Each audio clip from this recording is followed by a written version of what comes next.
Bonjour Fanta Traoré, Bonjour Monsieur Mignot. nous sommes très heureux de vous revoir. On s'était vu il y a quelques temps à Business France, vous aviez animé une conférence importante. Effectivement. Vous êtes à l'initiative sur African Dream. African Dream, Voilà. tout à fait. Et là aujourd'hui, vous êtes donc ici en Mission Africa au ministère des Finances, de l'économie et des finances à Paris. Vous allez intervenir dans une table ronde sur la diaspora, le rôle de la diaspora Tout à fait. pour contribuer au développement de l'Afrique. Et justement, vous êtes tout à fait légitime pour ça, puisque vous avez vous-même créé votre cabinet de recrutement à Abidjan, et vous êtes une représentante de la diaspora, puisque vous êtes à la fois française, ivoirienne et malienne. Alors, cette création, le grand bond en avant de la création d'une entreprise en Afrique, comment ça s'est passé pour vous? Alors tout d'abord, elle s'est passée naturellement parce que j'ai toujours eu le goût de l'entrepreneuriat et c'est vrai que j'ai beaucoup été encouragée par mes parents qui avaient eux-mêmes déjà des activités en Afrique. Donc c'est vrai que je suis née en France, mais j'avais vraiment cette envie de participer au développement du mon continent d'origine, l'Afrique. Donc le grand bond s'est effectué en 2014. Où effectivement j'appartenais à un grand cabinet ici à Paris, dans le 8e, et j'ai décidé de monter ma propre entreprise dans le recrutement et le conseil en gestion des ressources humaines, et également la mise en relation d'affaires entre les entreprises françaises et africaines, d'où le partenariat avec Business France. Donc, vous avez abandonné une situation confortable pour partir à l'aventure. Mais est-ce que c'est bien raisonnable? Alors c'est raisonnable. Comment ça s'est passé sur place? Oui, non, ça a été assez raisonnable puisque je connaissais déjà un peu le pays qui est la Côte d'Ivoire, puisque j'ai décidé vraiment de poser mes valises là-bas. Donc je suis entre deux continents et je suis également dans d'autres pays de la sous-région Afrique de l'Ouest. C'est assez raisonnable puisque j'ai détecté un besoin qui était réellement de pouvoir former davantage et recruter des ressources humaines de qualité.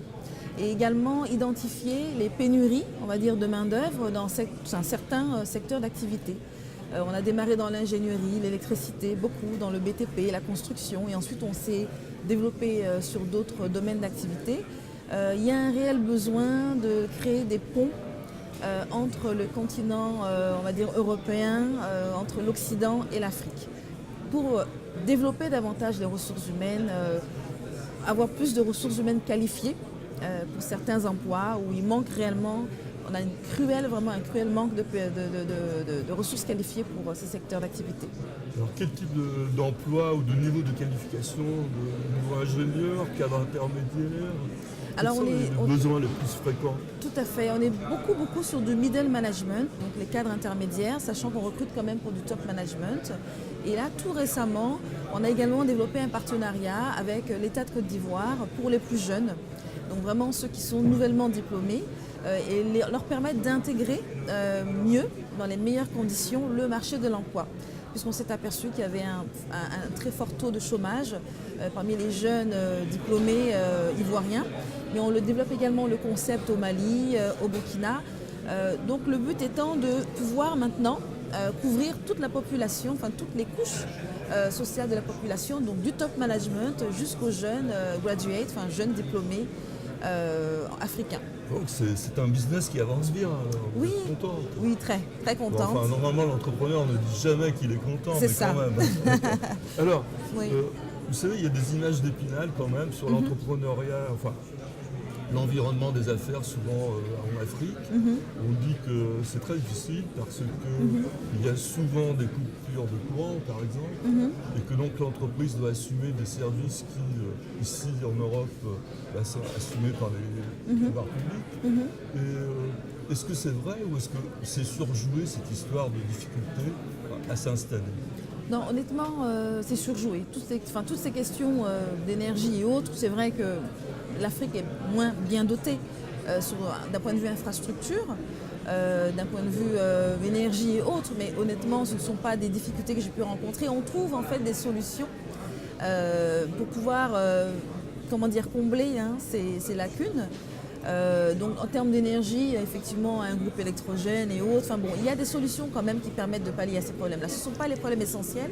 Les problèmes essentiels, je pense, pour la diaspora, c'est de revenir humblement Et il y a une grosse difficulté pour les personnes qui s'installent, qui ont fait de nombreuses années à l'étranger, en dehors du continent africain, c'est qu'ils ont du mal à s'approprier la culture du pays, enfin des pays.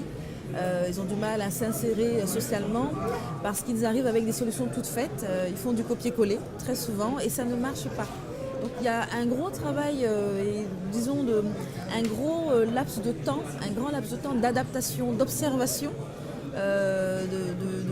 des comportements, oui, des traditions. Donc on entend bien, c'est un conseil de modestie que vous adressez, y compris aux diplômés des plus grandes écoles. Honnêtement. Quand on revient au pays, en l'occurrence, se réacculturer. Mais alors justement, c'est peut-être un créneau nouveau pour vous de faire des séances ou des cours d'acculturation à l'environnement local, culturel, socio-psychologique. Alors on le fait déjà, c'est une très bonne remarque. Oui, via le forum African Dream qu'on a mis en place effectivement avec mon partenaire Ange Trabille, en partenariat avec Business France.